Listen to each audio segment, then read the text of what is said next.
c'est le podcast qui parle de tout l'écosystème Web3. Nous abordons des sujets comme la finance décentralisée, les métaverses, les NFT, la tokenisation, la blockchain. Mais aujourd'hui, nous sommes là pour parler d'investissement et de croyances à dépasser. On ne sait pas vraiment si c'est la technologie qui modifie nos comportements ou si c'est nos comportements qui poussent des startups à développer de nouvelles technologies. Une chose est certaine, les lignes bougent vite et fort. Et les seuls qui pourront en tirer parti sont ceux qui s'adapteront. La connaissance est le nouvel or, raison pour laquelle nous produisons ce podcast, car la connaissance qui n'est pas partagée, c'est de l'or qui se transforme en plomb. Je m'appelle Claudia Lema et je présente ce podcast avec Benjamin Boutinspark. Et aujourd'hui, nous recevons Jocelyn Tonnelier, qui est cofondateur de Stackinsat. Et Stackinsat, c'est un service online qui permet d'acheter du Bitcoin avec un plan d'étalement comme une sorte d'épargne automatisée en crypto-monnaie. Les Anglais appellent cela le DCA, le Dollar Cost Average. Et le principe du DCA, c'est d'acheter une petite quantité de Bitcoin tous les mois ou toutes les semaines, de manière régulière, pour ne pas subir les fluctuations des cours du marché des cryptos. Et ça, Jocelyn va nous expliquer comment ça marche. Et alors, il est aussi co-organisateur de Surfing Bitcoin, la plus grande conférence sur le Bitcoin en Europe, qui se déroule chaque fin du mois d'août à Biarritz. Alors Jocelyn, merci d'avoir accepté notre invitation, merci d'être là. Peut-être qu'on peut expliquer les avantages du DCA, ce qu'on appelle le Dollar Cost Average. Donc tu peux peut-être expliquer pour que nos auditeurs comprennent et expliquer aussi les avantages de ça. Bien sûr, donc nous on n'a rien inventé. Le Dollar Cost Average, c'est une technique qui est aussi vieille que Wall Street. On ne sait pas quel est le meilleur moment pour acheter une action. On va en acheter régulièrement le même montant. Et donc du coup, on va pouvoir s'exposer et lisser la volatilité.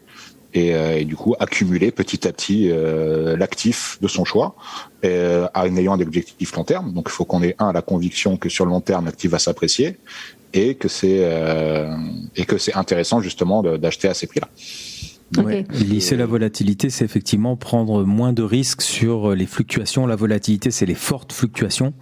Rappelons que le Bitcoin a pu passer en un an ou en 2 ans de 5 000 $ à 60 000 $, puis de 60 000 à 19 000, et puis après remonter, redescendre, etc. C'est vraiment très violent en fait comme fluctuation. Et donc tu dis lisser, c'est-à-dire prendre moins de risques. Si on achète en fait un tout petit peu régulièrement, mais alors sur plusieurs mois ou sur plusieurs années en fait. L'idée, c'est quand même que ce soit vraiment du long terme. Au lieu de mettre, 5 000 € d'un seul coup, en fait, il vaut mieux mettre 50 € ou 100 € régulièrement chaque semaine, par exemple. Exactement. Et nous, vraiment, notre concept, en tout cas, ce qu'on a envie de véhiculer à nos clients, c'est que Bitcoin, c'est un moyen d'épargner et de se sortir un petit peu du système actuel, comme était l'or historiquement. Surtout depuis les années 70 où l'or n'est plus, l'argent n'est plus rattaché à l'or. Donc vraiment Bitcoin pour nous et pour la plupart de nos clients, c'est une façon d'épargner. Alors ceux qui ont déjà de l'épargne de côté, ils peuvent mettre, comme tu dis, 5 000 € d'un coup, mais beaucoup prennent une petite partie de leur salaire et épargnent petit à petit sur leur livret A, sur leur épargne action et pourquoi pas s'exposer une partie sur du Bitcoin. Donc c'est vraiment, nous on fait pas de conseil en investissement pour dire combien est-ce que vous devez acheter de Bitcoin. Ça c'est vraiment propre à chacun. Mais en tout cas, chacun selon ses moyens peut épargner petit à petit, accumuler des satoshi pour pouvoir justement se constituer une épargne en Bitcoin et sortir un petit peu du système euro ou fiat. Et donc voilà, c'est vraiment et du coup, comme je disais qu'il fallait avoir un objectif long terme. Quand on regarde Bitcoin, comment il fonctionne et comment il a évolué depuis sa création, on voit qu'il y a des cycles de 4 ans qui sont assez corrélés avec le halving, donc la réduction de l'émission monétaire. Donc quand on vient s'exposer sur du Bitcoin en dollar cost average, c'est intéressant d'avoir un objectif 4 à 5 ans et d'avoir la conviction que Bitcoin va réclamer et dépasser ses anciens prix les plus hauts. Ok, pour nos auditeurs, peut-être qu'on peut expliquer l'halving. Ouais. Donc, en fait, Bitcoin, c'est une monnaie qui au début n'existait pas. Okay. Donc, il a bien fallu émettre de l'argent. Donc, qu'est-ce qui se passe en euros ? C'est très simple. Il y a quelqu'un qui appuie sur un bouton, il y a l'argent qui est créé. Sur Bitcoin, c'est pas comme ça que ça se passe. Il y a une politique monétaire qui est établie depuis le premier jour. Et donc, quand on rentre dans Bitcoin, en fait, on accepte cette politique monétaire. Chacun est libre de l'accepter ou pas. Et comment ça se passe ? C'est qu'au début, on récompense des blocs minés, donc des transactions ajoutées à l'historique des transactions.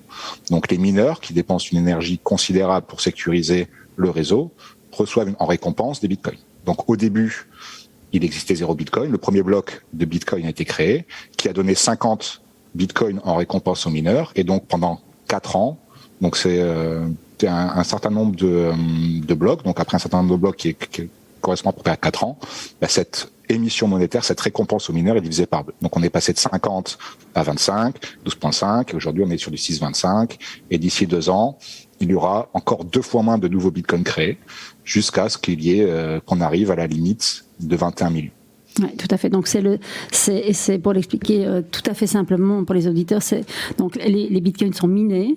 Et donc le mineur qui scelle le bloc reçoit un salaire en fait. Il reçoit une récompense qui équivaut à un salaire qui est évidemment rémunéré en bitcoin. Et tous les 4 ans, ce salaire est divisé par 2 jusqu'au jour où on arrivera aux 21 millions de bitcoin émis.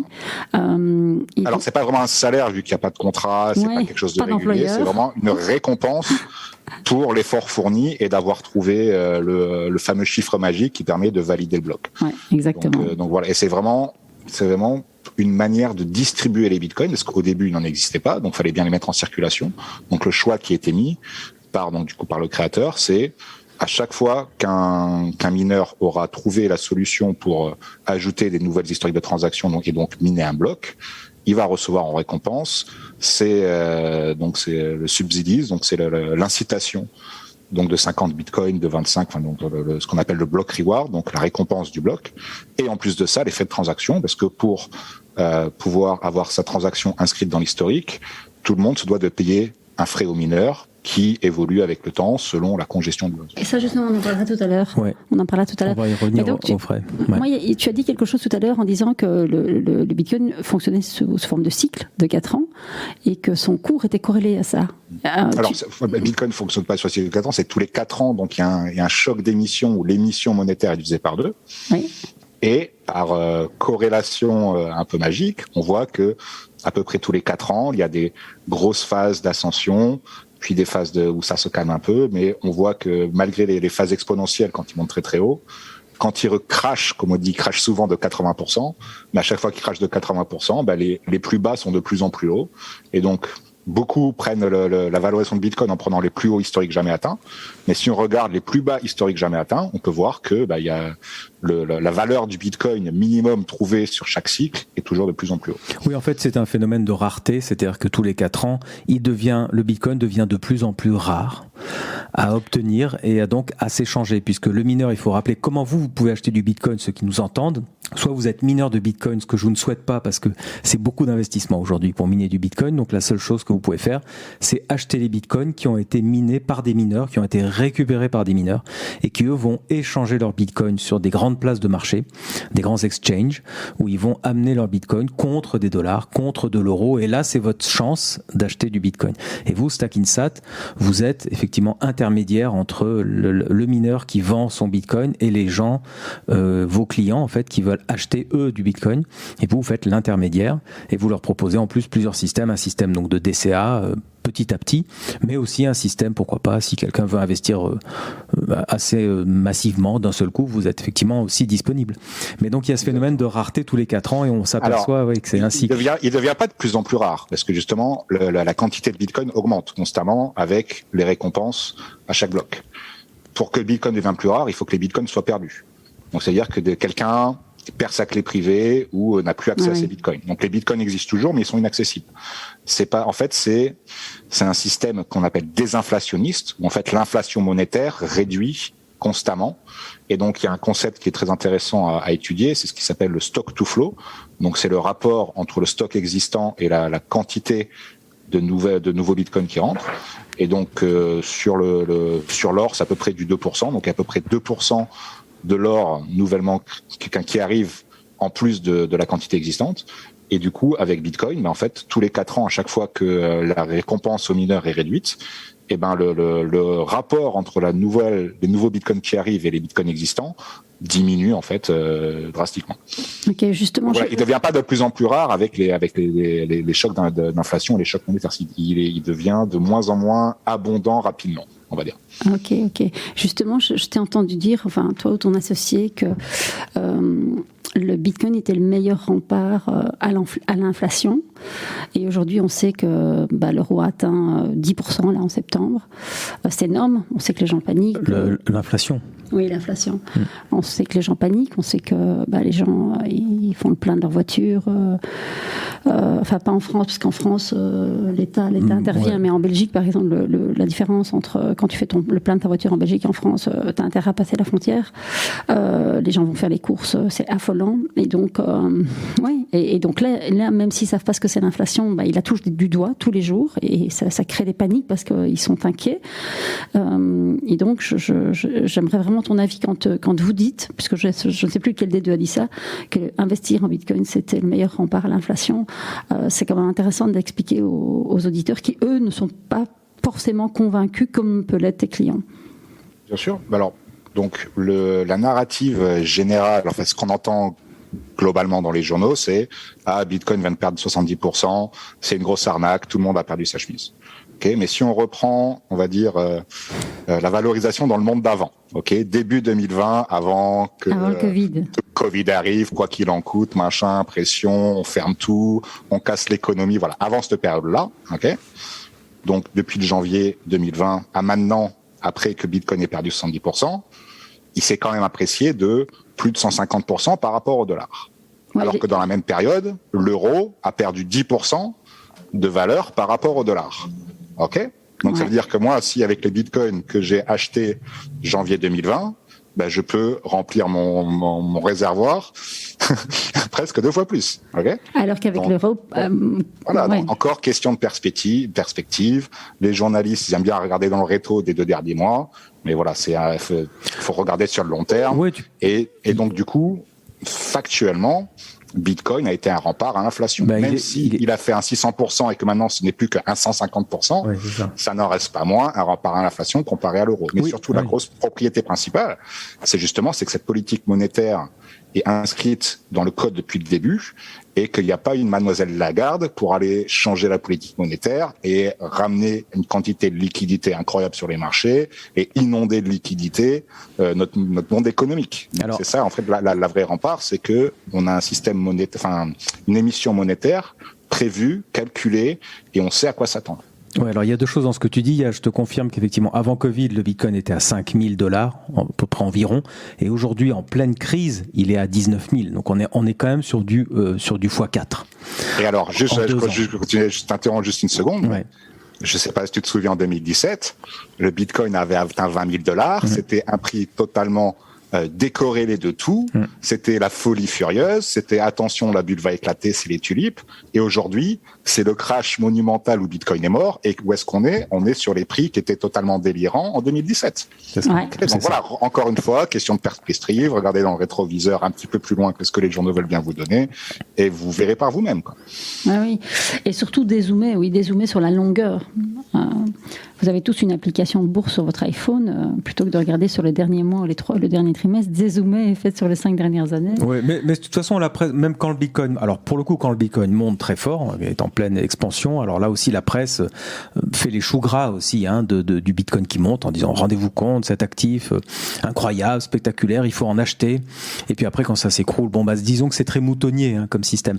Alors revenons sur Christine Lagarde, parce que c'est intéressant que Claudia et moi, quand on est arrivés dans le monde de la blockchain, du Web3, des cryptos, on n'était pas du tout sensibilisés au phénomène monétaire. Et j'ai l'impression, et c'est très fort quand même, dès qu'on s'intéresse à la crypto-monnaie, on s'intéresse à Bitcoin, et dès qu'on s'intéresse à Bitcoin, on s'intéresse aux phénomènes économiques et monétaires, type inflation, etc. Je dirais même plus, quand on commence à s'intéresser à Bitcoin, on n'est plus intéressé que par ça. On peut même, oui, parce qu'en fait, on s'aperçoit qu'il y a des enjeux politiques, économiques, philosophiques, humain, de gouvernement, c'est quand même extrêmement puissant. Comme tu disais, j'avais pas réalisé à quel point le créateur de Bitcoin avait imaginé toute une politique monétaire qui est inscrite dans le code en 2008 quand il a verrouillé son code Bitcoin et qui n'a plus changé depuis et qui a priori ne changera plus, à part des améliorations par-ci par-là. Mais en tout cas, le fait qu'il y ait 21 millions de Bitcoin, pas un de plus sur le réseau qui seront minés, c'est déjà exceptionnel en soi, c'est un exploit. Et donc, tu parlais de Christine Lagarde, la directrice de la Banque Centrale Européenne, qui effectivement, d'abord a des avis sur Bitcoin. Ce qui est déjà étonnant, parce qu'elle pourrait complètement ignorer ce phénomène. Or, elle ne l'ignore pas. Elle dit il y a quelque chose qui se passe. Elle est contre, évidemment, on a compris, mais elle ne l'ignore pas. Et elle l'ignore plus. Elle ne l'ignore plus. Et elle se sent un peu acculée sur sa politique monétaire, qui est d'imprimer en permanence de l'argent, donc de créer de l'argent ex nihilo, l'argent magique. Et tout ça nous amène à de l'inflation à 10%. Et toi, tu dis, mais réfléchissez, Bitcoin a été prévu intégralement pour contrer ça. En fait. En tout cas, voilà. Satoshi Nakamoto, quand il a publié son livre blanc, il a fait juste en 2008 Lehman Brothers, les banques qui injectaient des liquidités pour sauver un peu toutes ces banques qui étaient too big to fail, l'argent magique, et c'est là où le quantitative easing, donc le fameux instrument monétaire des banques centrales pour imprimer de l'argent et injecter de l'argent dans toutes les liquidités et filer de l'argent aux copains, c'est là que ça a été créé. Ok, cette fameuse quantitative easing, donc l'impression monétaire à outrance, le rachat d'actifs, les sociétés privées qui empruntent à des taux zéro pour pouvoir racheter leurs propres actions, donc sous système de buyback de leurs propres actifs, de leur capital social. Ouais. Exactement. Qu'est-ce qu'on a eu? On a eu des taux d'intérêt négatifs, qui étaient une aberration, qui est même pour comprendre ça, et maintenant on retombe dans des taux directeurs positifs. Donc là, on peut retrouver sur un truc à peu près cohérent. Mais bon, voilà, 2008 a fait quand même beaucoup de mal, globalement, à l'économie. Donc normalement, on aurait dû avoir un bon choc et on aurait dû souffrir. Sauf que les banques centrales ont décidé de tout sauver pour reculer, pour mieux sauter, et donc pour accélérer, et pour que le jour où on va prendre un mur, on va le prendre encore plus méchamment.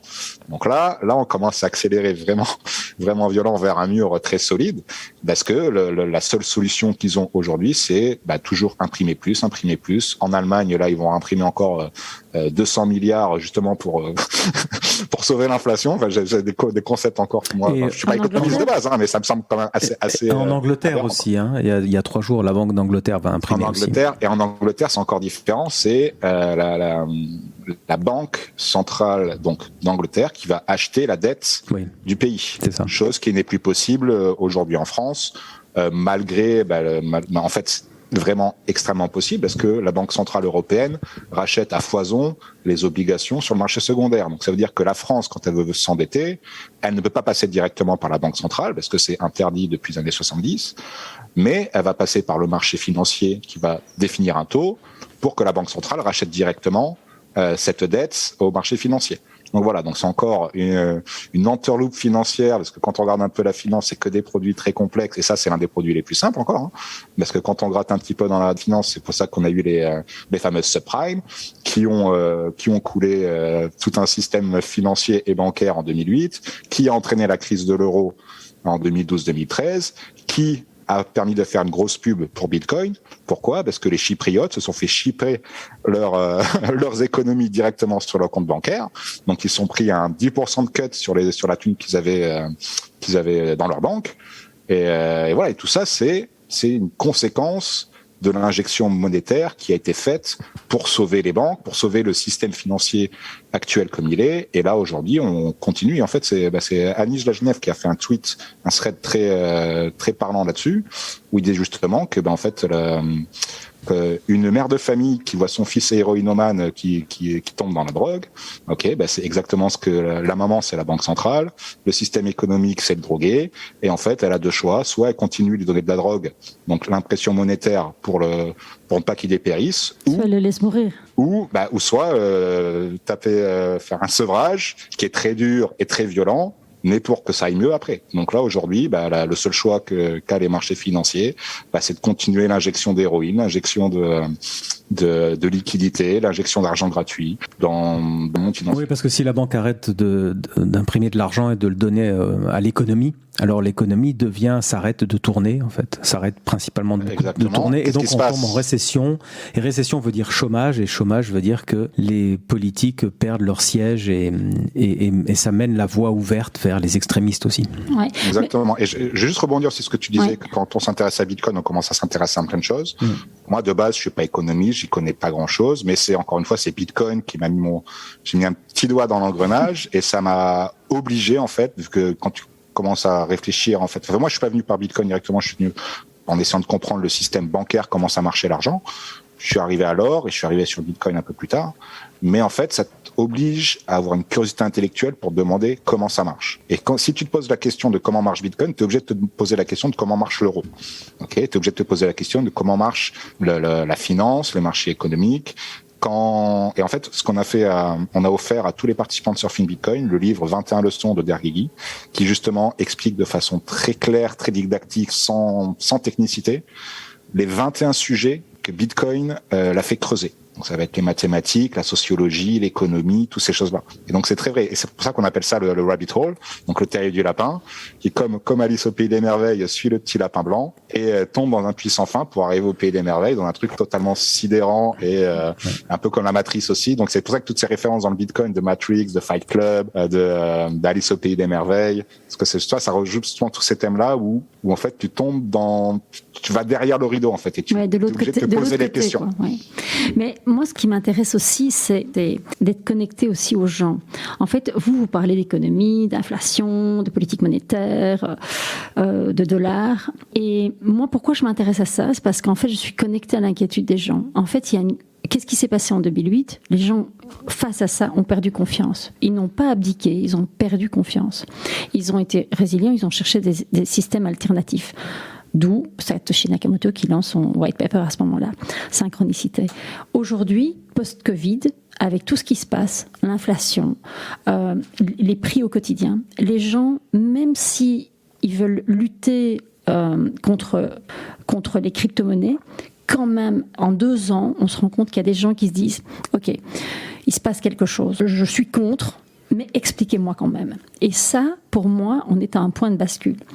Plus ils vont être incohérents, plus nos décideurs vont être incohérents, plus ils vont aller loin dans la dynamique de la mère et de son fils héroïnomane, plus en face, les gens ne vont plus y croire. Ils n'y croient déjà plus, ils ne le disent pas clairement, mais quand même, il y a une espèce de résignation. Et ça fait le succès des applications comme vous. Parce que, en fait, toi, tu me disais, nos clients, ils sont convaincus. Et moi, j'ai envie de te dire, avec une application comme la vôtre, vous pouvez aller chercher le monde entier, tous les gens, les monsieur et madame tout le monde, les pères de famille qui s'inquiètent pour l'avenir de leurs enfants, qui se disent, mais moi, je vois mon argent fondre au soleil ici, on se fout de ma gueule, mais qu'est-ce que je fous ? Je ne peux plus jouer, jouer dans ce jeu-là. Et donc, vous arrivez avec une solution qui peut embarquer tous ces gens. Parce que moi, ce que j'aime bien avec votre application, et après on va expliquer ce que c'est votre application, parce que je me rends compte qu'on ne l'a pas encore expliqué, suspense ici, #suspense, les gens peuvent mettre un pied dedans en se disant, je m'arrête à tout moment, j'investis pas grand-chose, ok, 50 € par mois, j'essaie 6 mois, on verra bien. Et puis finalement, c'est un truc que tu oublies, tu l'as mis en place et tu l'oublies. C'est comme une épargne automatique. Et moi, je pense que c'est vraiment, plus il y aura de la perte de confiance, plus vous aurez du succès. Parce qu'en fait, vous ne demandez pas grand-chose aux gens. Vous leur dites, ok, faites-moi confiance, mettez un pied dedans, vous risquez pas grand-chose, vous choisissez votre montant, vous fixez une deadline, et puis on verra bien. D'autant que pour parler de la confiance dont tu parles, Claudia, vous avez aussi un système qui permet d'envoyer les bitcoins qu'on achète directement sur un wallet privé et personnel. C'est-à-dire que Stackinsat fait juste l'intermédiation, les quelques secondes où on doit acheter les bitcoins, vous les achetez, vous les envoyez directement sur le wallet du client. Et donc vous n'avez même plus autorité sur cet argent finalement. Ok, Jocelyn, si t'expliques ce que c'est Stackinsat, parce que je me dis qu'en fait nous trois on sait de quoi on parle, mais ouais. Ceux qui nous écoutent là. Okay, après je pense qu'on pourra revenir aussi sur justement la réflexion que les gens se posent et que les gens commencent à réfléchir sur tout ça. Mais du coup, donc Stackinsat, nous par design, on veut que les gens puissent s'exposer au Bitcoin le plus facilement possible. Donc aujourd'hui, tu peux aller sur des places de marché où il y a plein de boutons, plein d'actifs, plein de façons de passer des ordres, des leviers, c'est compliqué, ça clignote de partout. Pour le commun des mortels, c'est très intimidant. Nous, ce qu'on voulait, c'était justement rendre la chose le plus simple possible. Donc, par design au début, on ne pouvait uniquement livrer sur le portefeuille des clients. Donc, il fallait que déjà nos clients sachent qu'est-ce que c'est un portefeuille Bitcoin, comment prendre possession de ces Bitcoins et comment faire pour nous communiquer une adresse de réception pour qu'on puisse leur envoyer les Bitcoins. Ok, donc ça, c'est par design pour justement, comme tu disais, qu'on soit un tiers de confiance pendant le temps le plus court possible. Ok. Et ce qu'on voulait faire avec StackingSat, c'est le fameux set up and forget. Mets ça en place et va utiliser ton jus de cerveau pour faire des choses bien plus intéressantes, parce que t'as pas besoin de rester 24 heures sur 24 derrière la courbe de Bitcoin pour savoir quel est le meilleur moment pour acheter, parce que le meilleur moment pour acheter, c'est tout le temps, un petit peu tout le temps. Voilà, on peut savoir quel est le meilleur moment pour acheter Bitcoin une fois qu'il est passé. Voilà, on sait que si j'avais acheté à ce moment-là, on aurait pu faire un x10, mais l'occasion est passée. Donc l'idée, c'est de s'exposer petit à petit, selon ses moyens, selon la confiance qu'on a dans Bitcoin. Et à partir de combien ? Nous, c'est à partir de 10 euros. Tous les mois. Par mois, voilà. Ou une fois, tu peux même juste acheter une fois 10 euros si tu veux.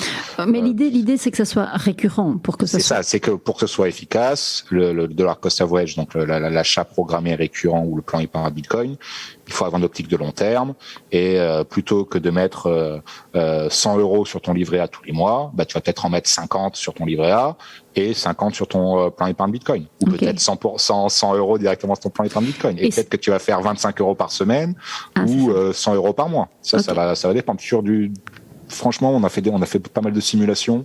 La différence entre mettre 25 euros par semaine ou 100 euros par mois, elle est tellement minime. Donc sur du long terme, faut juste avoir la conviction que le Bitcoin va s'apprécier, qu'il va dépasser ses prix les plus hauts. Et en fait, on se rend compte qu'on est très serein, en fait, malgré toute la volatilité du marché. Et on est très content aussi quand le prix du Bitcoin baisse, parce que pour les mêmes 10 euros que vous mettez toutes les semaines, quand le prix baisse, vous avez plus de Satoshi, donc plus de Bitcoin, pour les mêmes 10 euros. Oui. Donc est-ce qu'on peut rappeler un Satoshi ? Un Satoshi, c'est la plus petite division possible. C'est le centime. L'unité la plus... Exactement. Oui, c'est donc l'équivalent un Bitcoin, aujourd'hui, c'est à peu près 20 000 euros. Mais un Bitcoin est divisible en 100 millions d'unités. Donc 100 millions de Satoshi représentent un Bitcoin. Donc, nous, c'est pour ça qu'on s'appelle stacking sats. En anglais, stacking sats, ça veut dire amasser des satoshi, donc accumuler, empiler, comme créer son stack au poker. On se demandait, on se disait, mais qu'est-ce qu'ils ont été chopés comme nom, c'est compliqué. Donc, voilà. Et donc, c'est vrai que c'est un petit peu, donc c'est un truc qui est très connu chez les bitcoiners. Mais voilà, stacking sats, ça veut dire accumuler petit à petit des satoshi et se créer sa petite réserve de bitcoin. Donc, une fois que vous avez 100 millions de satoshi, là vous avez du... Ce qui prouve, on peut rappeler que le créateur du Bitcoin, Satoshi Nakamoto, avait déjà dans l'idée que ce soit une vraie monnaie pour acheter des vraies choses, parce qu'il imaginait qu'on puisse s'envoyer quelques centimes d'euros, donc quelques centimes en Bitcoin, de particulier à particulier. Donc il avait déjà dans l'idée qu'on puisse acheter des choses avec. Oui, mais en fait, donc ça a été prévu pour être un système monétaire et un système de transaction. Mais en fait, le concept et le changement de paradigme, il y en a plusieurs. L'un de principal dont on parle aujourd'hui, c'est qu'il y a une quantité fixe, limitée, qu'on ne pourra jamais changer, immuable. Pour changer la quantité maximum de Bitcoin, accrochez-vous, vous pouvez créer votre Bitcoin à côté et essayer de ramener du monde, mais le Bitcoin aujourd'hui, comme il est, la quantité maximum ne changera pas. Par contre, on peut le subdiviser 100 millions de fois sur le réseau Bitcoin, mais on peut aller aussi sur le réseau Lightning et le resubdiviser. Donc en fait, c'est une part de gâteau fixe qu'on peut subdiviser au niveau atomique. Donc ça veut dire que c'est la disponibilité vient de sa divisibilité et pas de sa quantité qui ne fait qu'accroître comme l'euro. On n'a pas le temps de parler du Lightning Network, mais tu viens de parler de Lightning, que les gens comprennent que Lightning Network, c'est un réseau complémentaire au Bitcoin qui vient accélérer encore les transactions en Bitcoin. Ce qui veut dire que vous entendrez dire que Bitcoin mine des blocs toutes les 10 minutes, que c'est beaucoup trop lent, mais il y a donc aujourd'hui un système qui s'appelle Lightning que les Salvadoriens connaissent bien, puisqu'on peut envoyer des paiements en Bitcoin à la vitesse de la lumière grâce à ce réseau qui est une couche supplémentaire. Moi, j'aimais bien la façon dont tu me l'avais expliqué au tout début. Tu m'as dit, c'est un peu, tu vois, Paris, le centre de Paris, tu vois, c'est un peu engorgé. Ok, quand c'est engorgé, tu prends le périph'. C'est un peu ça. Alors, moi, j'ai une métaphore qui est peut-être assez différente pour expliquer le Lightning Network. C'est comme, en fait, le passage de l'or à la monnaie papier. C'est-à-dire qu'au début, on avait les orfèvres qui gardaient l'or et qui émettaient un moyen de s'échanger l'or beaucoup plus simple et beaucoup plus sécurisé sans avoir besoin de déplacer cet or. Et en fait, c'est ce qui se passe sur Lightning Network, c'est qu'on a les bitcoins qui représentent l'or, que l'on met sur le Lightning Network, donc on fait passer de l'or qu'on met en séquestre, et là on peut s'échanger des satoshi et du bitcoin très facilement sur une couche secondaire. Donc c'est comme si on avait de l'or et une représentation de cet or-là sur le Lightning Network qui permet de faire des transactions illimitées, bien plus rapides que Visa. Ok, mais est-ce qu'on peut revenir sur Stakinsat au début, où tu as dit donc au début, il fallait donc il fallait que les gens aient déjà de la connaissance. Et puis deuxième étape, vous vous dites on va alléger le process, l'expérience utilisateur. Les gens il faut que ça soit fluide, il faut que ça soit facilement accessible et compréhensible. Et donc là, vous avez fait quoi ? Et donc du coup, on a ouvert un service qu'on appelle de custody. Donc en fait, on conserve les bitcoins pour les clients. Donc ça veut dire qu'aujourd'hui, si vous ne savez pas conserver vos bitcoins sur un portefeuille, que ça peut être quelque chose de très anxiogène parce que voilà, on perd sa clé privée, on perd l'accès à ses bitcoins et donc du coup, on perd la valeur qu'on a accumulée. Et donc du coup, pour répondre à cette frustration et à cette anxiété, et ben du coup, les clients peuvent venir chez nous, faire leur virement pour acheter du bitcoin, nous on le conserve, et quand le client est prêt à prendre possession de ses bitcoins, parce que la nature même et la propriété principale du bitcoin, c'est que c'est un droit de propriété inaliénable sur son bitcoin, qui est totalement souverain et totalement justement inconfiscable, mais il est que si vous en avez la possession. Donc nous, on peut faire de la garde donc, temporaire ou sur du long terme, mais on conseille toujours à nos clients de prendre possession de ces bitcoins. C'est pour ça que le service de conservation de bitcoin est un peu plus cher que le service de livraison directe. Parce que nous, ce qu'on veut, c'est inciter les gens à avoir possession de leur bitcoin et à garder leur bitcoin pour justement ne pas être assujettis à des événements comme au Liban où quand vous avez vos argent dans la banque, vous êtes obligé d'aller la braquer pour aller récupérer votre argent. Ouais. Donc c'est ça, c'est les bitcoins. Et là, justement, pour se dédouaner de tout ça et d'être son propre conservateur et d'être souverain sur sa monnaie. C'est bien que tu parles du Liban, c'est effectivement un pays que j'adore et que je suis de près. Effectivement, les banques maintenant n'autorisent que $300 de retrait par mois, je crois, à Beyrouth, ce qui est juste un drame. Et le dollar, c'est pour ceux qui ont de la chance d'accéder au dollar, parce qu'il y en a beaucoup qui sont juste en livre libanais. Effectivement, et la livre libanaise se dévalue chaque jour qui passe, plus au supermarché, les prix augmentent tous les jours, et donc c'est un drame, véritable drame humain. On voit effectivement quand un système bancaire s'effondre, quand une monnaie s'effondre, ce sont des drames humains. Les gens ne peuvent plus manger, en fait. Mais justement, tout à l'heure, je te parlais, Jocelyn, de la perte de confiance des gens. En fait, moi, je me souviens que quand je regardais la télévision il y a quelques années, on voyait dans certains pays, on voyait des gens qui étaient interviewés qui parlaient de la dévaluation de leur monnaie, et donc c'était dramatique. Et en fait, tu regardais ça au JT, c'était loin de toi. Et tu te disais, oui, c'est triste, mais bon, c'est un peu comme les petits enfants qui meurent de faim, ils sont loin de toi, et ça change tout quand tu l'as en face de toi. Et aujourd'hui, quand tu parles avec les gens, eh bien, ils ont l'impression que ça se rapproche d'eux. Ils ont l'impression que ça pourrait leur arriver. Ils ont l'impression qu'en fait, c'est pas si impossible que ça arrive. Et en fait, moi, j'aime bien l'idée du point de bascule. Donc, le point de bascule, c'est où tu peux mesurer avant et après. Et tu as l'impression qu'en fait, on se rapproche de ce point de bascule où les gens vont dire, OK, c'est fini. C'est fini, j'y crois plus parce que là je sens le danger se rapprocher de moi. Et en fait c'est ce qui se passe maintenant, comme tu dis, ils continuent, donc là l'Angleterre, l'Allemagne, ils réimpriment, donc ça veut dire que les autres pays vont suivre. Et aujourd'hui les gens ont conscience, parce que post-Covid ils ont tous pris ce qu'on appelle le droit passerelle. En Belgique on appelait le droit passerelle, en France vous appelez ça les subventions d'aide Covid en fait. Et donc les gens ont pris cet argent. Et en fait, c'est de l'argent qui brûle les doigts parce que tu sais que tu vas le payer très très cher. Et là maintenant, ils se mettent à une deuxième vague de réimpression. Et en fait, tu as l'impression que maintenant les gens savent. Ils voient le tsunami arriver, ils se disent j'ai pas le choix, je dois le prendre, mais je sais que je vais le payer cher. Alors, j'ai pas l'impression que les gens savent. Moi, je crois que oui. Mais les gens se rendent compte. Parce que pour savoir, faut que tu ailles t'intéresser et aller creuser. Parce que forcément, on ne va pas te dire écoute, on est dans une situation un peu problématique. Parce que par exemple, moi le déroulé qui est assez classique, que j'ai vu pendant la confinerie, c'est les gens, ou Monsieur Macron qui est allé voir les infirmières pour leur dire vous savez, l'argent magique n'existe pas. Un an plus tard, boum, Covid, on ferme tout, restrictions, on va arroser un peu tout le monde pour qu'ils se tiennent tranquilles, mais on va aller enfermer tout le monde chez eux. Et là, l'argent magique existe, le fameux quoi qu'il en coûte. Ok. Et là, donc, tu avais 95% des gens qui sont restés les fesses dans leur canapé à mater Netflix. Et t'en as quelques-uns qui sont posés des questions. Voilà, donc il faut un élément déclencheur pour se poser des questions. Moi, ça a été 2008 et aussi le passage à l'euro parce que qu'en fait, j'étais allé à Londres, donc j'aurais changé de monnaie, donc j'avais un peu de temps, je voulais réfléchir un peu sur ça. Donc chacun a son petit instant déclencheur. Et le fameux point de bascule, comme tu disais, les Américains appellent ça le aha moment. C'est le fameux moment où tu comprends, pas forcément où tu te comprends, mais où tu t'en rends compte. Et aujourd'hui, en fait, ils sont tellement mauvais pour cacher leur comment dire, toute la saleté qu'il y a dans le système monétaire et financier, que ça saute aux yeux, même si on comprend pas. En tout cas, il y en a qui ont la curiosité intellectuelle d'aller chercher qu'est-ce qu'il y a derrière tout ça. Oui, et instinctivement, les gens sentent que ça tourne pas rond. Exactement, parce qu'en 2008, c'était un premier coup de appel de phare quand même assez violent.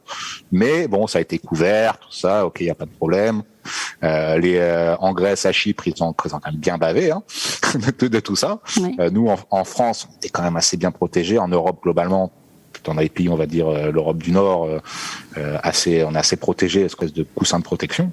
Et chose aussi qui est arrivée avec le Covid, c'est le fameux argent hélicoptère qui s'est passé aux États-Unis où ils ont balancé des chèques à toute la population. Donc le fameux droit passerelle, universal income ou non, ça c'était vraiment de la monnaie hélicoptère, l'hélicoptère monnaie où on te met un chèque dans ta boîte aux lettres, juste voilà, comme ça. Ils ont su $1,000 par mois, voilà, chaque Américain. Je crois que c'est $1,200. Il y a même un compte Twitter qui traque, parce qu'il y a beaucoup qui ont déposé cet argent dans des bitcoins.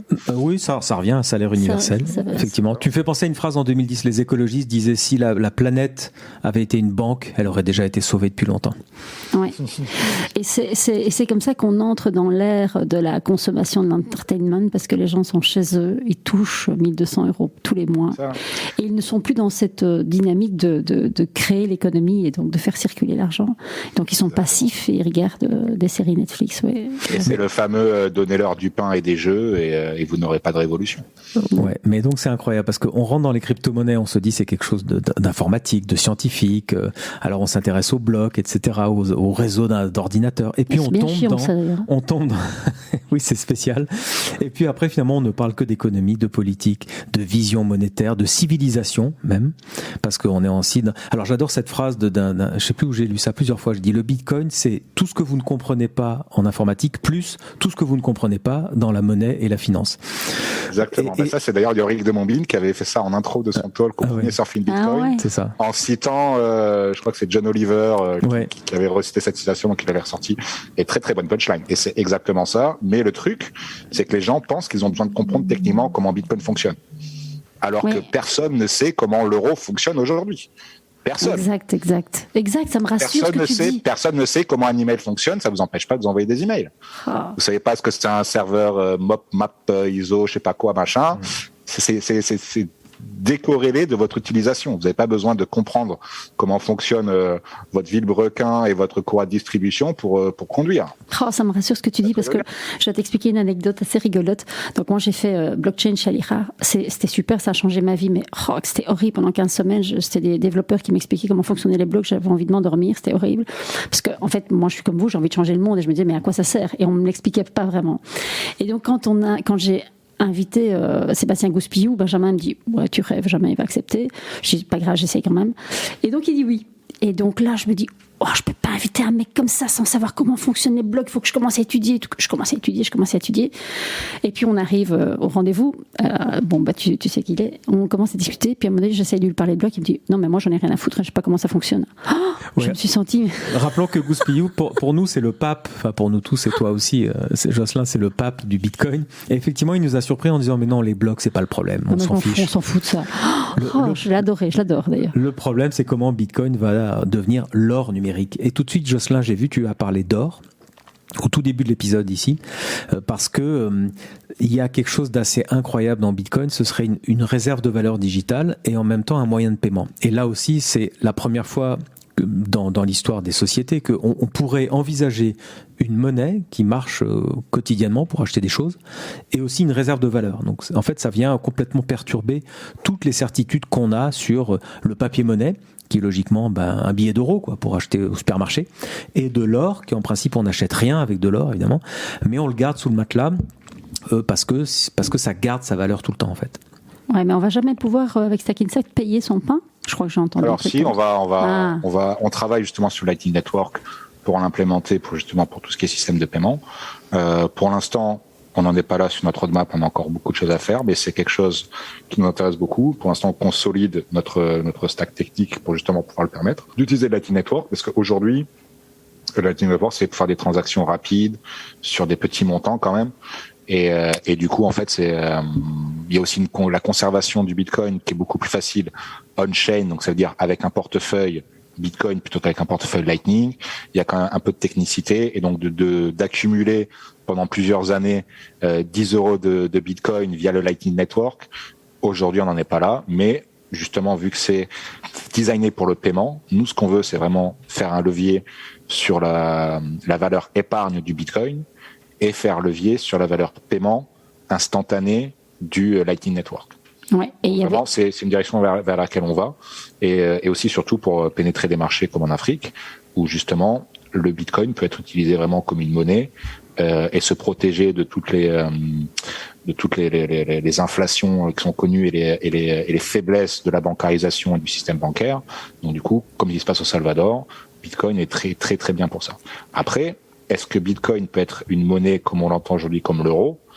Ça se peut, mais pas dans les conditions économiques dans lesquelles on vit aujourd'hui. Parce qu'on vit justement aujourd'hui sur la dette.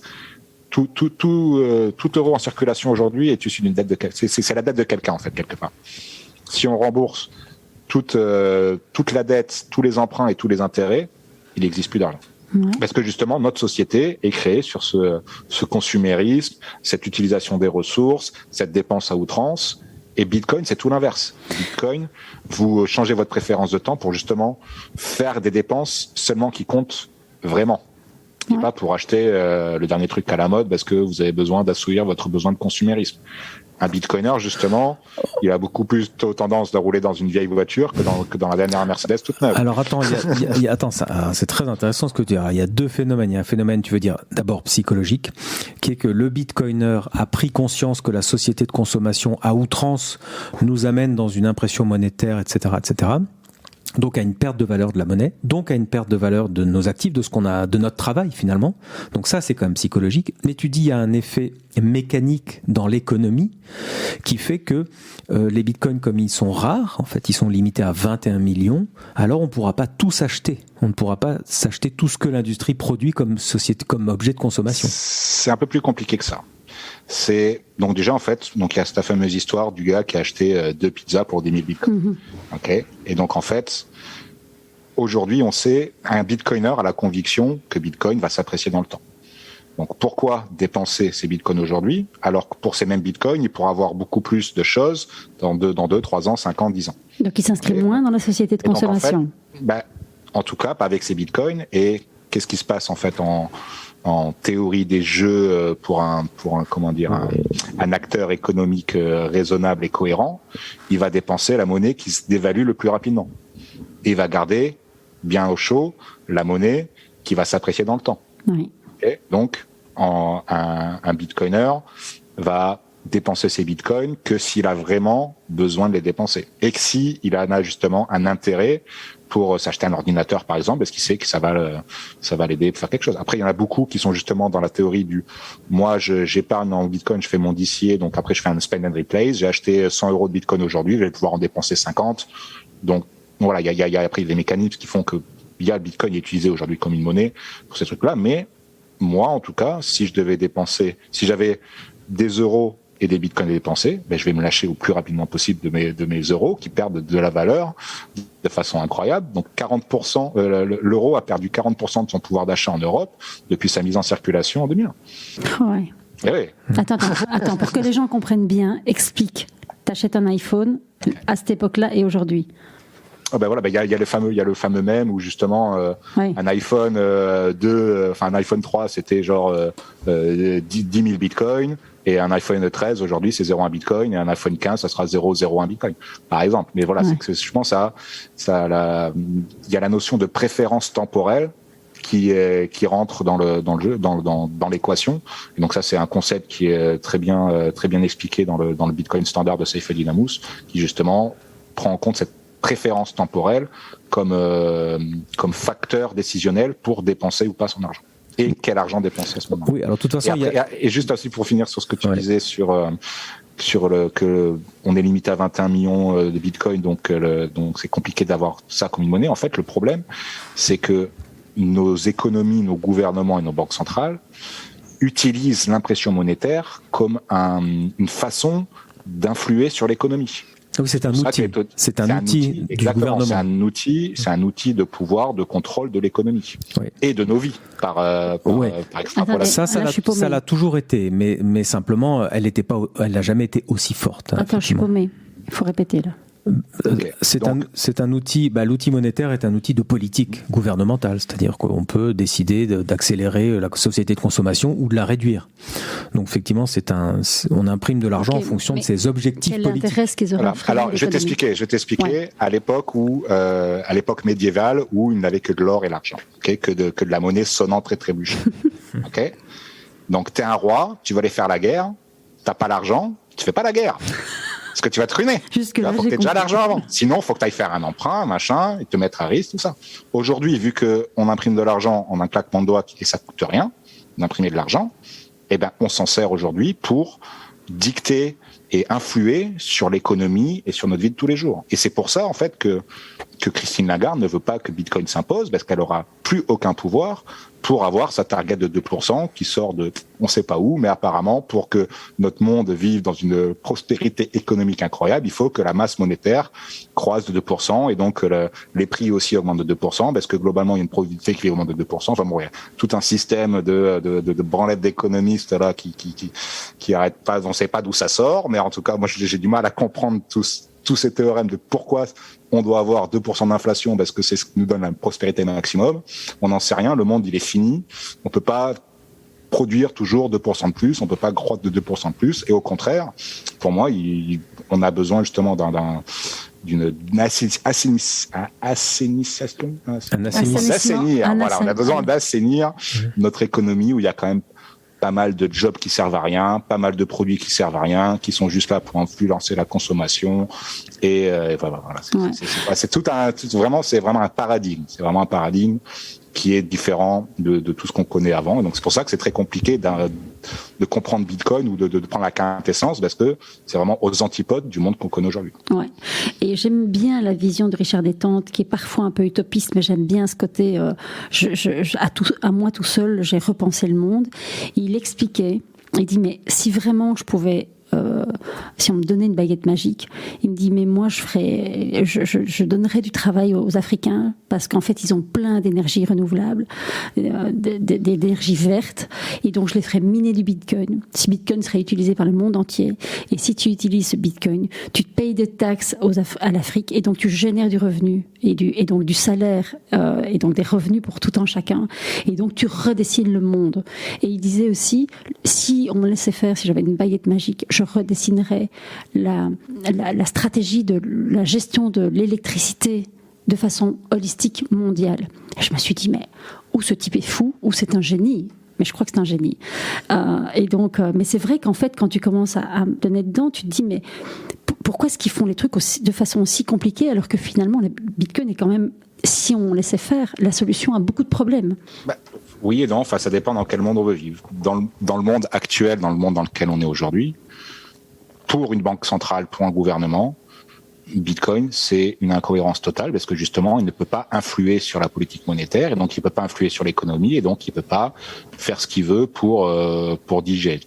Un chef qui peut pas chefer, c'est pas un chef, quoi, en gros. Et personne ne peut chefer Bitcoin. Bitcoin a été créé justement pour qu'il n'y ait aucune instance centrale, aucun politique, aucun gouvernement, aucune banque centrale, aucune instance décisionnelle, quelle qu'il soit, qui influe sur Bitcoin et qui change Bitcoin. C'est ça le principe. Jocelyn, j'ai une question pour toi. Pourquoi est-ce que les gouvernements ne disent pas, OK, Bitcoin est un actif digital, spéculatif, en bourse, comme vous achetez de l'action Apple, de l'action Google, vous avez le droit d'acheter du Bitcoin, ça ne nous gêne pas, après tout, spéculer, ça nous gêne pas, mais ne l'utilisez jamais pour acheter votre pain. par exemple. Alors, il pourrait décider. C'est exactement l'élément de langage qu'on a en France, où on dit non, mais Bitcoin, faut pas que tu touches, machin. Bitcoin, c'est pas une monnaie, c'est un actif. T'inquiète pas, si tu fais de ta plus-value, on va prendre ta flat tax de 30%. Exactement. Mais surtout, on va te laisser ta taxe de 30% parce qu'on va pas considérer que c'est une monnaie, parce que on veut que t'empêcher au maximum de l'utiliser comme une monnaie. Voilà. Et c'est pour ça qu'aujourd'hui, la chose qu'il faudrait, donc au Salvador, maintenant, c'est la monnaie nationale. En République Centrafrique, c'est en devenir, on va dire, parce que c'est encore très jeune. En tout cas, depuis plus d'1 an, au Salvador, c'est réel, c'est une monnaie de ce pays, donc devrait être considéré comme une monnaie. Parce que toi, en tout cas, ne plus être taxé comme un actif, comme une action Apple. Parce que Stackinsat, votre intérêt, c'est pas que ce soit une monnaie. Je me fais un peu je te titille un peu, hein, je te pousse dans tes retranchements. Ton objectif, c'est pas que Bitcoin devienne une monnaie, c'est que Bitcoin devienne un actif digital, un refuge, hein, un actif refuge. Nous, notre objectif, c'est de pouvoir permettre au plus grand nombre de prendre possession du Bitcoin le plus facilement possible. Aujourd'hui, dans le monde dans lequel il est aujourd'hui en France, c'est considéré comme une valeur mobilière, donc avec la fameuse flat tax de 30%, comme une action Apple, comme de l'or, comme tout actif, comme toute valeur mobilière. Ouais, c'est pas vrai partout. Au Portugal, par exemple, il n'y a pas de taxe. En Allemagne, si vous détenez votre Bitcoin depuis plus d'1 an, je crois que c'est très peu de taxes ou même 0% sur la plus-value. Donc ça dépend des juridictions. Oui, mais on peut acheter des bitcoins chez toi, Stackinsat, et ne jamais être taxé, puisqu'en fait on les garde, tout simplement. Voilà, si vous les vendez pas, oui, on les vend pas. Hein. Et d'ailleurs, je crois même en France et en Europe, on peut aussi les vendre pour un actif crypto. Et là, on n'est pas taxé. Parce qu'on passe d'une crypto à une autre, même si on a fait de la plus-value, on n'est pas taxé. On est vraiment taxé le jour où on transforme sa crypto en euros et que ces euros arrivent sur son compte en banque. Alors là, il y a la flat tax de 30%. Pas uniquement, aussi pour tout bien et service. Et j'ai une question. Si je t'achète une voiture en Bitcoin, je l'ai converti contre un actif qui a une valeur en euros. Et donc, du coup, il y a un événement taxable. Après, il y a en ce moment, il y a une petite zone de flou, justement, avec les stablecoins. Donc, les stablecoins, qu'est-ce que c'est ? C'est un actif crypto qui réplique la valeur de quelque chose. Souvent, l'euro ou le dollar, enfin, voilà, une monnaie. Pour justement pouvoir sortir des cryptos vers quelque chose qui a la valeur d'1 euro, mais qui n'est pas considéré comme 1 euro. Ça risque de changer. Ça, c'est une petite faille juridique qui est là pour l'instant. Combien de temps ça va durer ? Ça, on n'est pas à l'abri des législations. Et là, aujourd'hui, les législateurs aiment bien légiférer sur tous ces sujets-là. Oui. Sachant qu'avant, justement, là, on en revient un petit peu à ce qu'on a dit au début, Christine Lagarde, quand Bitcoin, on parlait du Bitcoin il y a quelques années, c'était insignifiant, ça sert à rien, venez pas m'embêter avec ça. Après, il y a le Zuckerberg qui est arrivé avec son Libra, qui a dit on va faire un panier de devises qui va backer Libra et compagnie. Et ça a pas plu. Et les banques centrales se sont intéressées au sujet crypto par les stablecoins et par Libra.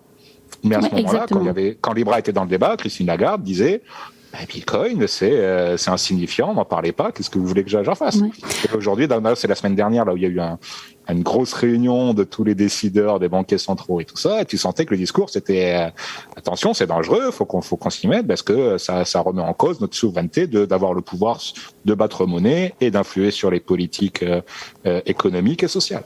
Ouais. Et donc maintenant, aujourd'hui, ils prennent vraiment conscience. Ils prennent vraiment conscience de ça.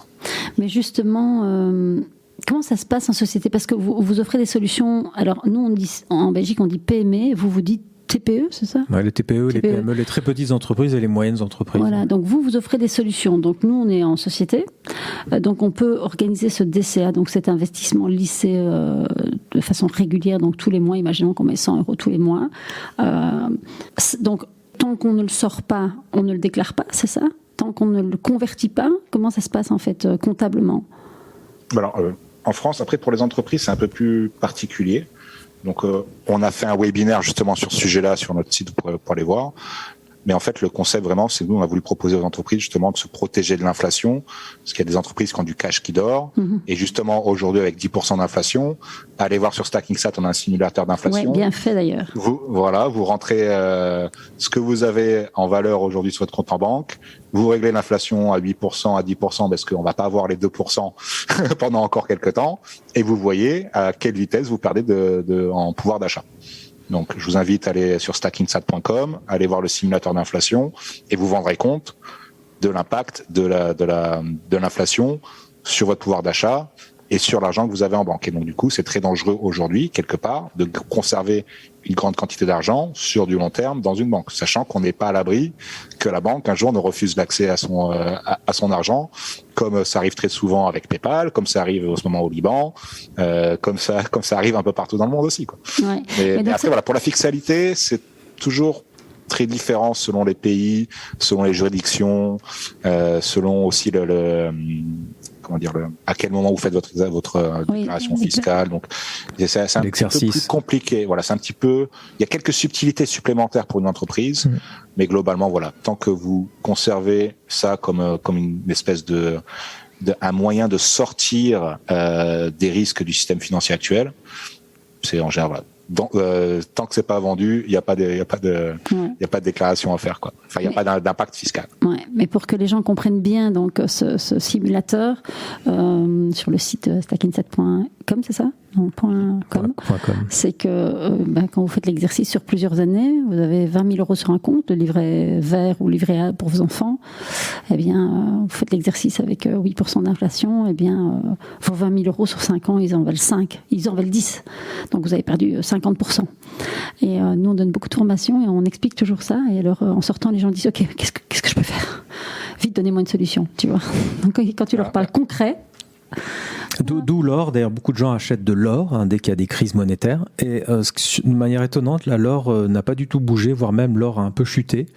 Donc, en fait, on s'aperçoit que les gens sont vraiment en attente d'une valeur refuge ou d'une décision. En fait, les gens sont extrêmement perdus dans cet environnement économique actuel. Alors, sachant que aussi l'or, donc l'or, le principal usage de l'or, comme tu dis, c'est une réserve de valeur. Il y a très peu, un faible pourcentage qui est pour l'usage industriel. En partie pour les bijoux, justement, pour cette question réserve de valeur, mais la plupart, c'est dans le coffre des banques centrales. Oui, et le troisième plus gros possesseur d'or au monde, c'est le FMI, le Fonds monétaire international. Oui. Okay. Et puis rappelons que quand les gens achètent de l'or, ils n'achètent pas un lingot, ils n'amènent pas un lingot chez eux. Ils achètent un papier qui leur dit qu'ils sont détenteurs d'une fraction d'un lingot d'or en plus. C'est exactement. Encore de la spéculation. Et je vous conseille de ne pas laisser votre or en banque, parce qu'il s'est passé ça dans les années 30 aux États-Unis, où il y a eu un décret du président qui dit c'est illégal de détenir de l'or, vous avez votre or en banque, de base on vous le confisque, veuillez s'il vous plaît ramener tout votre or que vous avez chez vous pour qu'on puisse vous le vendre. Pourquoi faire? Pour qu'ils puissent réévaluer la conversion dollar-or. Donc il s'est passé ça s'est déjà arrivé, c'est Executive Order 6102, je crois, c'est quelque chose comme ça. Donc voilà, c'est une réalité. C'est une réalité. Donc moi je vous conseillerais, si vous achetez de l'or, de le garder en possession physique. Ce qui est bien là avec l'or, c'est que c'est très petit pour beaucoup de valeurs. Par contre, dès que vous rentrez dans des quantités énormes, comme pour les banques centrales, qu'est-ce qui se passe? Vous êtes obligé de le laisser quelque part, dans une grosse banque, un Foxnote, un compagnie, quelque chose comme ça. Et ce qui s'est passé encore, voilà, not your key, not your coins, pas ton coffre-fort, pas ton argent. Le Venezuela, qui avait mis de l'argent dans les coffres en Angleterre, a voulu récupérer son argent. Les Anglais ont dit non, on vous le garde. Et voilà. Et donc, du coup, vaut mieux conserver son propre argent. Et donc Bitcoin, c'est la propriété principale de Bitcoin, c'est vous êtes votre propre banque, et je dirais même plus, vous êtes votre propre banque centrale si vous avez un nœud Bitcoin qui permet de choisir quelle est la version du code que vous utilisez pour Bitcoin, qui vous permet de définir les règles de Bitcoin. Et donc quand vous faites une transaction Bitcoin, en fait, vous faites une transaction au même niveau entre banques centrales. Parce que vous pouvez pas comparer, en fait, on peut pas comparer une transaction Bitcoin à une transaction Visa, par exemple. Parce que Visa, c'est la couche numéro 3, 4, 5 du système monétaire. Vous avez la monnaie centrale, vous avez les monnaies scripturales, ensuite, donc, la monnaie du crédit agricole. Ensuite, par-dessus ça, vous avez des acteurs, comme Visa, Mastercard, PayPal, qui sont, en fait, c'est une couche supérieure. Vous touchez pas à la base monétaire. Il y a que les banques centrales et les banques commerciales qui entre elles peuvent faire une transaction qui représente une transaction Bitcoin. Oui, on a accès incroyable. Oui, c'est comme moi, si je t'envoie moi un bitcoin à toi, Jocelyn, aujourd'hui, c'est comme si une banque envoyait de l'argent à une autre banque, mais je te l'envoie de moi à toi. En fait, de mon wallet à ton wallet, ce qu'on appelle le peer-to-peer, effectivement, de particulier à particulier. Mais ça ne marche bien que si moi j'ai les clés d'accès à mon wallet. Mon wallet, il est privé, il est personnel. J'ai la clé privée. Et cette clé privée, elle m'appartient et j'ai un accès direct à mes fonds, tout comme toi.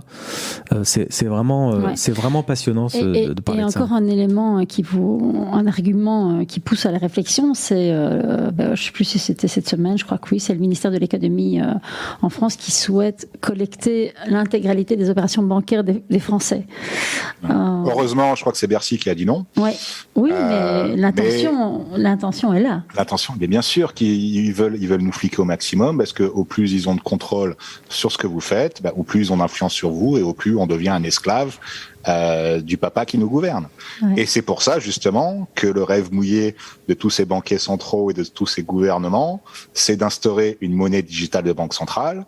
Et quand vous creusez, quand vous cherchez à comprendre qu'est-ce que c'est une monnaie digitale de banque centrale, il n'y a zéro plus-value pour le particulier.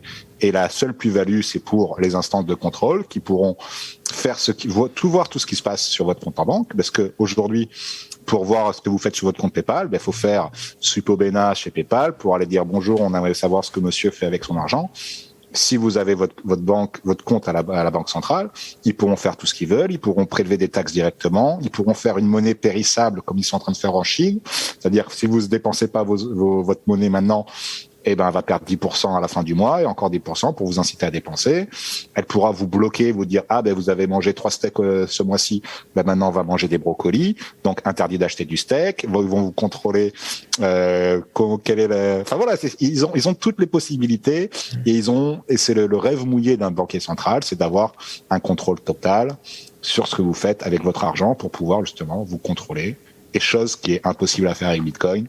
Merci Bitcoin d'exister pour ça. Ouais. Et alors justement, en parlant de contrôle et d'utilisation de la data, la dernière fois au téléphone, quand on s'est parlé, je t'ai posé une question et j'ai senti que tu étais très très énervé.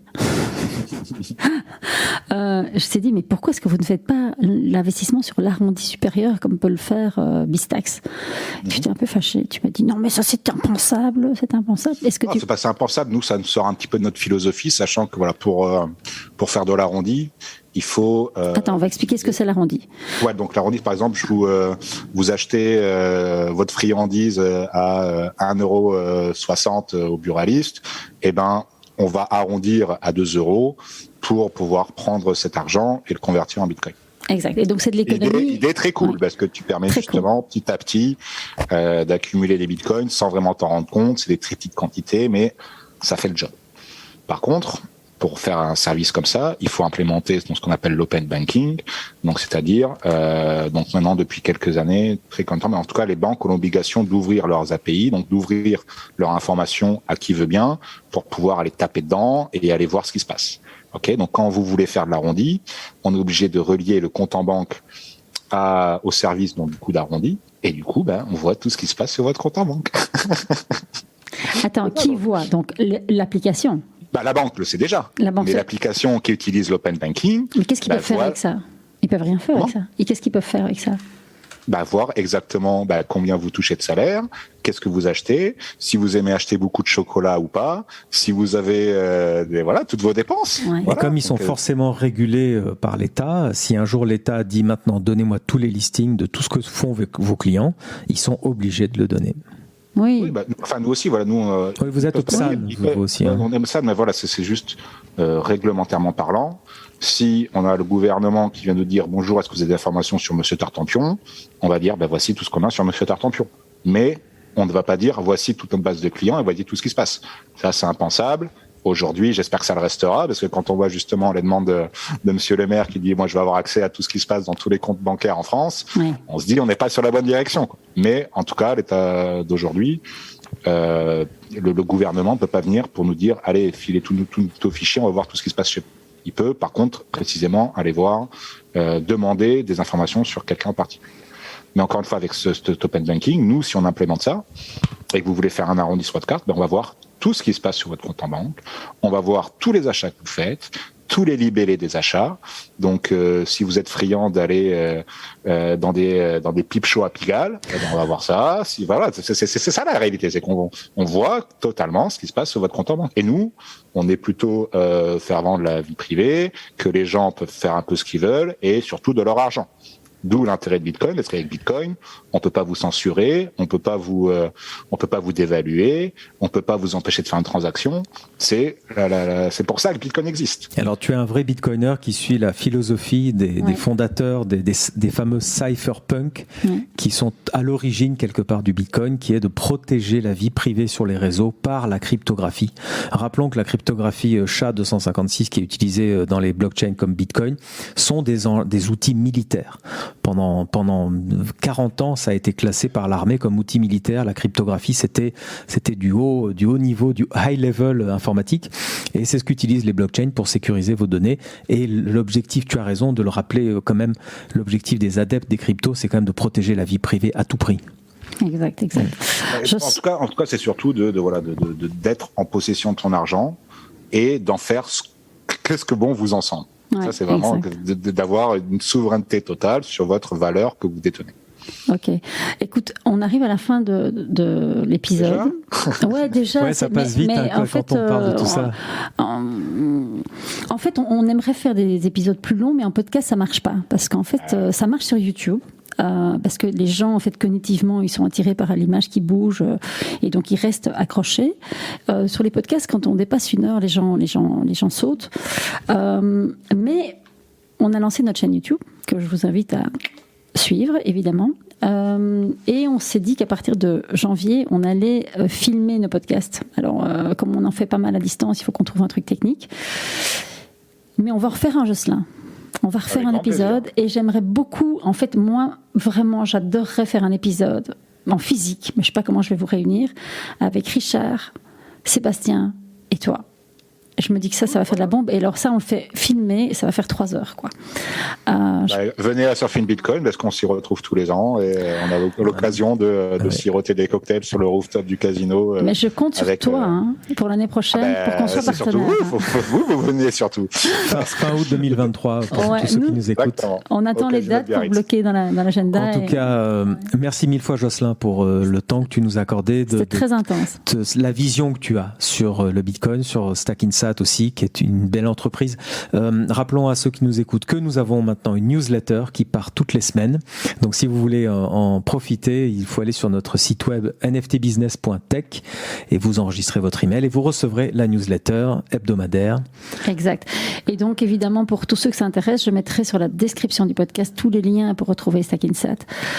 Et si vous avez des infos, je vous mettrai le lien du compte LinkedIn de Jocelyn. Vous pourrez poser des questions en direct. Vous dites que vous venez de notre part et il va être noyé de questions. Mais donc voilà. N'oubliez pas aussi, si vous voulez juste en savoir plus sur Bitcoin, il y a Surfing Bitcoin avec où tous les gens intelligents qui réfléchissent à Bitcoin expliquent qu'est-ce que c'est Bitcoin. Donc vous serez loin des poncifs habituels des médias mainstream. Et vous pourrez prendre votre éducation Bitcoin depuis ceux qui comprennent Bitcoin et qui travaillent sur Bitcoin. Ouais, et ce que j'aimais bien, j'ai entendu, je sais plus si c'était toi ou ton associé, vous disiez que cette année-ci, donc la target c'était 1500 et vous rêviez d'avoir 2000 personnes. En fait, vous avez 2010 personnes. Et ce qui était on a 2022 tickets. Bravo. C'est incroyable. Ouais, bravo. Et, mais ce que je trouvais intéressant, c'est qu'en fait, Surfing Bitcoin, les premières éditions, c'était vraiment pour les férus et les Bitcoin maximalistes. Et que cette année-ci, en fait, il y avait des gens qui, en fait, n'y connaissaient pas grand-chose, mais venaient là pour apprendre et pour comprendre et pour mettre le pied dedans. Et parfois même, certains venaient avec des croyances limitantes en disant non, mais moi, j'y crois pas, j'irai pas, mais quand même, je veux comprendre. Et donc ça, c'est génial parce qu'en fait, c'est pas un salon pour les convaincus. C'est un salon ouvert à tous. C'est un événement ouvert à tous et c'est ça qui est intéressant. Et ce que je trouve intéressant aussi, c'est que vous faites vos conférences en français et en anglais. Parce que moi, je trouve que quand on va chercher de la matière qu'on ne comprend pas, ou on doit faire une démarche intellectuelle pour la comprendre, et qu'en plus, c'est pas dans notre langue maternelle, alors je trouve que c'est doublement difficile. Donc, je trouve ça très intéressant que vous les fassiez en français, parce que la plupart des événements sont en anglais. historiquement parlant, voilà, on a fait les 2 premières années, donc c'était en plein Covid, donc il y avait pas mal de restrictions de voyage, hein, bien sûr. Donc du coup, on était uniquement français, donc les 2 premières éditions étaient 100% françaises. Cette année, merci d'avoir levé les restrictions de voyage, on a pu faire venir des intervenants internationaux et on avait 90 heures de contenu, on avait 60% des workshops qui étaient en anglais et 50% des conférences en français. Donc voilà, parce qu'il y avait quand même des grosses pointures du Bitcoin qui étaient là en anglais, donc on voulait aussi avoir ce contenu-là qui était quand même très qualitatif, mais ça n'empêche pas que tout le contenu en français ait été d'une qualité incroyable avec des intervenants de tous les venant de partout. On avait des mathématiciens, des informaticiens, des politiques, des banquiers, des développeurs, des bitcoiners, des CEO. Enfin voilà, on avait quand même un gros panel, des économistes. On avait vraiment une diversité assez cool, et on voulait justement aussi avoir des débats. Donc par exemple la preuve de travail contre la preuve d'enjeu, les différentes pensées économiques. Donc il y avait des détracteurs aussi. On a essayé de faire venir les détracteurs, même si c'était quand même très difficile de les faire venir. Il y en a qui nous ont posé des lapins au dernier moment. Mais voilà, on veut avoir une place de débat, une place d'éducation, et on veut s'ouvrir au maximum de personnes. C'est pour ça qu'on a fait une journée gratuite. Mais je pense qu'on va repartir encore 1 heure si on commence à parler de ça. Donc mais ça sera pour une prochaine épisode. Attends, parce que c'est intéressant pour les auditeurs. Je pense que sur le site Surfing Bitcoin, il y a plein de vidéos, non? Ou sur il y a déjà les vidéos des années précédentes, donc vous avez déjà les 2 précédentes années en français, et là on commence justement à diffuser les conférences de cette année. Donc il y a tout le contenu des conférences en anglais qui sont déjà disponibles, parce qu'on a retransmis en live, et là on est en train de mettre le contenu français. Là on a commencé cette semaine à mettre les premières vidéos. Oh, j'ai encore envie de dire plein de choses, mais bon, on se revoit. Voilà, on se reverra bientôt. Sinon, l'an prochain, l'été prochain, Surfing. Ah oui, sans faute. Là, il y aura toute la clique des bitcoiners que tu pourras interviewer. Là, d'ailleurs, Grand Angle vient faire tous les ans ces interviews. Ils restent dans leur cave, là, à filmer des interviews pendant des heures et des heures. Ils nous ont dit. En tout cas, c'était super. Merci beaucoup. Jocelyn, t'es abonné à notre podcast. Je sais que t'as pas le temps d'écouter, mais tu t'abonnes quand même, parce que ça change tout. Ok. Ah, d'accord. Ça marche. Allez, on t'embrasse. Bye bye. À bientôt.